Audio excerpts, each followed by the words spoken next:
All right, so we're going to have one more little bit of PowerPoint on the Great Depression, and then we'll move to other videos about the New Deal, which is, the attempt to solve the problems of the Great Depression. All right. Now, we talked about that crash in October 1929 of the stock market. And then this challenge becomes very quickly, what are companies going to do about it? What are these businesses going to do about it? And you see this real cycle of decline that is going to lead to what becomes, the high, the what everybody thinks of with the Great Depression is this mass unemployment. You've got these huge numbers of people that become unemployed. This is the percentage of unemployment during the Great Depression. You could see again at the low point of 1933, you have something like 25% of all Americans, employment seeking Americans. This is going to be a lot of men that are going to be counted in these numbers, that are out of work, who want to be working. And I think it's important to realize that this is nationwide unemployment numbers. There are some of these industrial cities, some of these, coal mining towns and different things like this that are going to have massive losses of jobs, 80% unemployment in some parts of the country that are, their entire industry is lost. The mines are closing, where you have these whole communities that are lost to unemployment in this period. And this number keeps going up and up, and it's going to greatly affect the economy, because even if you don't lose your job, and we're actually in a time right now where, I think we have greater empathy with the people of the 1920s and 30s than perhaps we might have 5 years ago. This idea that if your neighbor loses their job, even if you feel good about your job, if your neighbor loses your job, and that person over there loses theirs, and that person over there loses theirs, what do you do? Even if you feel good about your job, what do you start doing? You start saving your money, don't you? You start, well, hey, maybe things aren't looking so good. Maybe I should start saving my money. Maybe I don't need that 4-slice toaster. My 2-slice toaster is working just fine. I'm gonna not buy that 4-slice toaster. I'm gonna hang on to my money. I'm gonna keep it in the bank, and just in case I lose my job, I'll have a little cushion. Right? We all need a little cushion. They say you should have at least a month's worth of cushion. 60, 90 days worth of cushion is even better. But people didn't have cushions in this time period, and they started saving their money. Right? I'm not going to buy that 4-slice toaster. I'm not going to buy that new car. I'm not going to buy that new vacuum cleaner. Right? So if people who have jobs start doing that, let alone the people who are out of jobs and can't afford to buy the new toaster or blender or vacuum cleaner or whatever, right? So what happens to the 4-slice toaster factory, right? What happens to them? Well, the people stop buying 4-slice toasters. And the reality is that a lot of these factories had been overstocking, right? They'd just been making and making and making these 4-slice toasters and these vacuum cleaners. And so their shelves are full of these things. And they had to sell them to make up for the cost of them and to justify making new ones. Well, if people stop buying them because either they're unemployed or they're scared of being unemployed, what's going to happen to the toaster factory? Well, obviously, you're thinking it yourselves, right? The toaster factory is going to stop making toasters, which means they're not going to need as many people. So they're going to lay off more people, which means you're going to have more unemployed people. And those unemployed people and their neighbors who are afraid and see them unemployed are going to not buy the new vacuum cleaner they've been thinking about. And well, all of a sudden now the vacuum cleaner factory is going to have to lay people off because they're not selling enough vacuums. And those people aren't going to buy the new car or aren't going to buy, right? So you could see this really vicious cycle of decline where as it starts, because in 1929, you could see that unemployment is really pretty not too bad in 1929. But as more and more people get laid off and more people get unemployed, more and more factories are going to close, more and more industry is going to close. The agriculture is already in the tank and doing poorly, and it's just going to get worse and worse. And so those unemployment numbers are going to get higher and higher. And what happens is you have 25% of the American population is unemployed, even more are underemployed. And we see that a lot today, where Americans are underemployed, meaning they have jobs, but it's not enough to call a living, right? That livable wage kind of thing. And, you know, where a lot of companies say, okay, we're not going to lay everybody off, but we're going to cut everybody to half time, right? Everybody, instead of, you know, getting full pay, everybody's going to get half pay. Well, that's not as bad, but that's pretty difficult to get through it. So we see these unemployment numbers at 24, 25% nationwide, but the underemployment numbers are even higher. So the amount of money in people's pockets is less and less as this depression goes on. And what happens is you have this overwhelming trouble here, right? So this is you know, a fairly standard photo. You see it from all over in cities across the country. And this is a soup line or a bread line where these men are all lined up to go in and get lunch, right? Because they don't have enough money for food. So they're going to stand in line and try to get food. You can see the makeup of this crowd. You see a lot of men who are very well dressed. They've got nice shoes, nice clothes, you know, hats were the thing at the time, obviously. Some of the men are hiding their faces. Others are looking at the camera with a scowl. This idea of, you know, people didn't have enough food to eat. You can see there's some Black men in this line, you know, and that was an issue across America, is whether minorities were given the same opportunities for some of this aid. It depended on the place. Many of the northern cities did have kind of integrated soup lines, but in the South, it was sometimes separated. And this challenge of how do you feed all the people? Well, remember we talked about that progressive era and how you have all these private organizations that are there to help people, especially in the cities, and help the immigrants and help these working class people have these new opportunities and things like that. And so you have a lot of these private organizations, whether it's the Salvation Army or a lot of the churches that are going to have these bread lines and soup and bread and food for unemployed people. But they're not made to handle 25% of the population, right? Millions of people who are unemployed. And so they very quickly fall behind, and it's just not enough anymore. It's just not enough anymore. This is going to affect all aspects of American life. The number of children born, this is just a statistic that doesn't get talked about much, but I think especially at a women's university, it's important, is the number of children born to American women and how this drops once the depression hits. Remember, birth control is still not very reliable in this era, but people are actively working to not have children in the 1930s because the economics are so horrible in the 1930s, and there's no stability. You have people postponing getting married for many years. The marriage age goes up and up until it's in the late 20s, almost 30 for American women in this era. Because, you know, if you can't afford to live by yourself, you probably shouldn't get married, right? That's the theory at the time, that you're, you know, part of being married is being independent from your parents.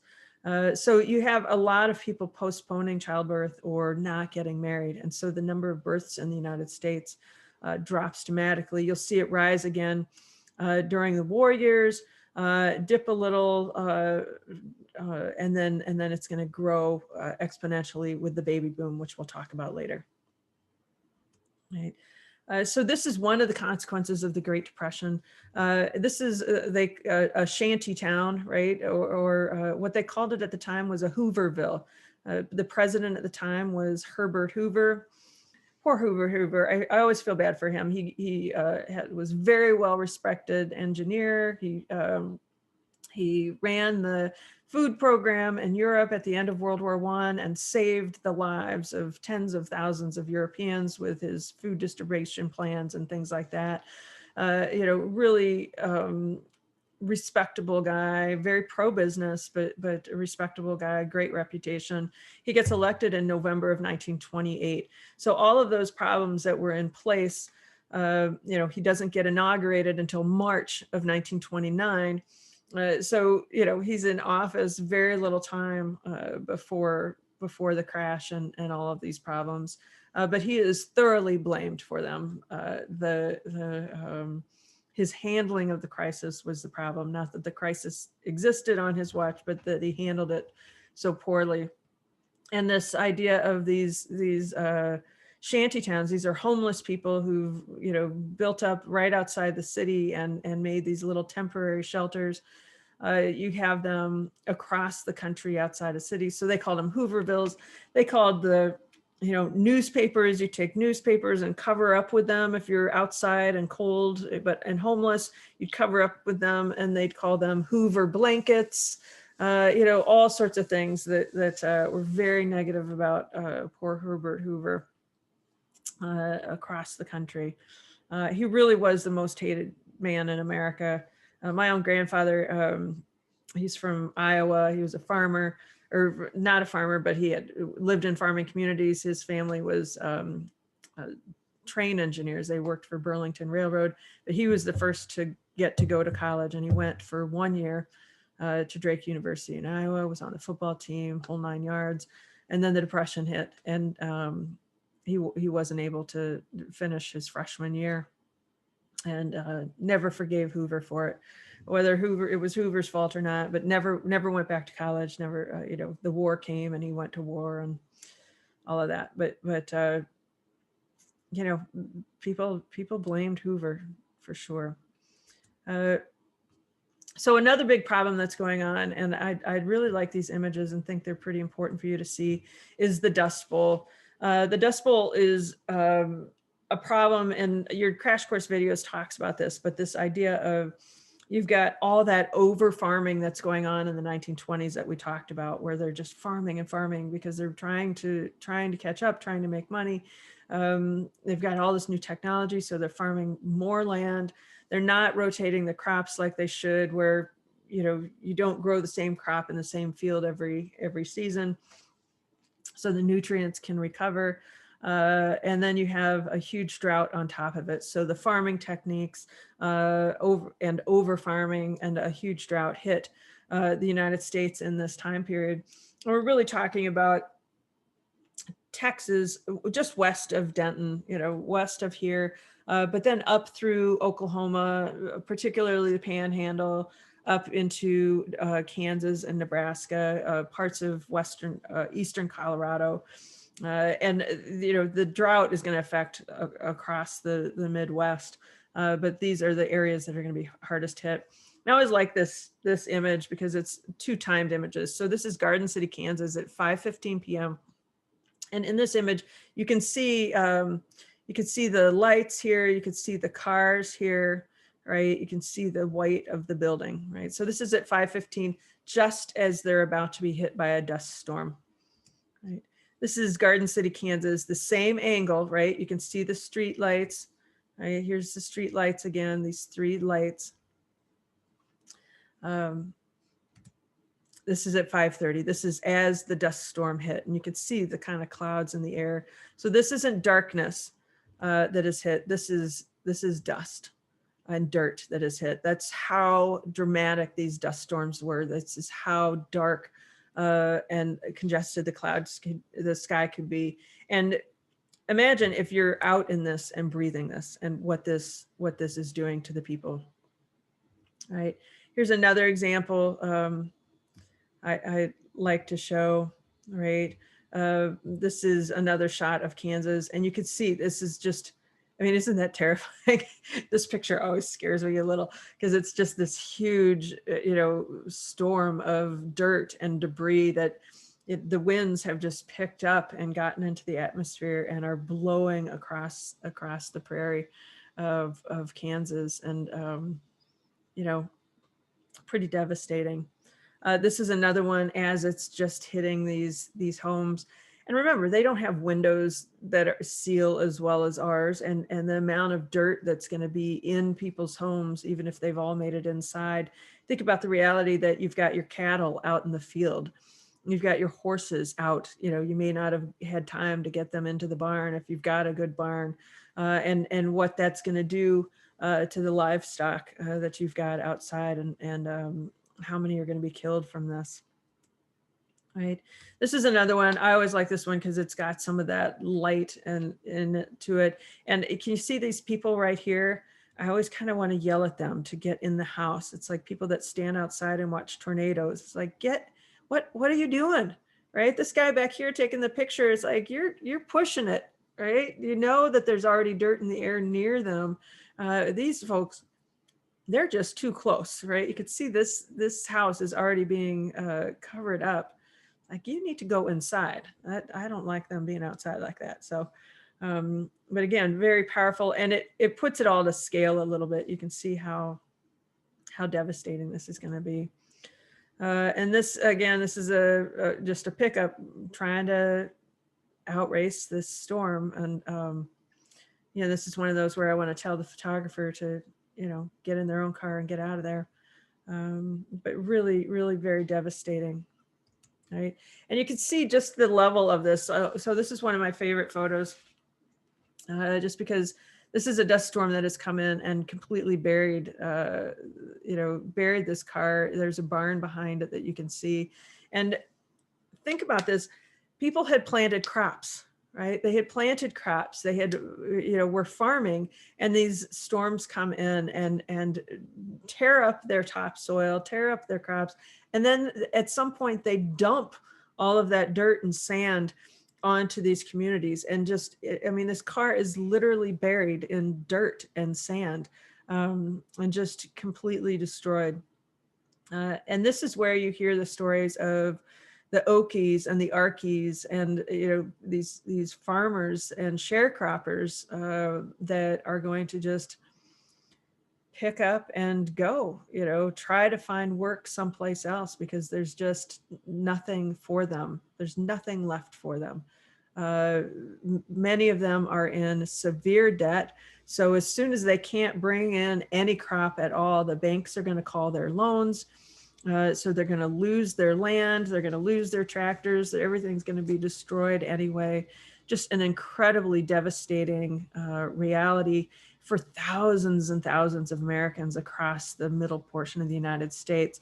So, you know, when you think of the Great Depression, think about all that economic loss that is going on, both in the cities with people losing their jobs and industry, and where are they going to live and how are they going to eat, and the inability of those private organizations to keep up. And then in these rural communities with, you know, devastating losses of the prices of agricultural goods. And then add on top of it, in this middle portion of the country, these dust storms and the physical devastation from the droughts and these storms. And it's just really a very devastating hunger time for many Americans across the country. In our next videos, we'll talk about what happens next when you've got this reality.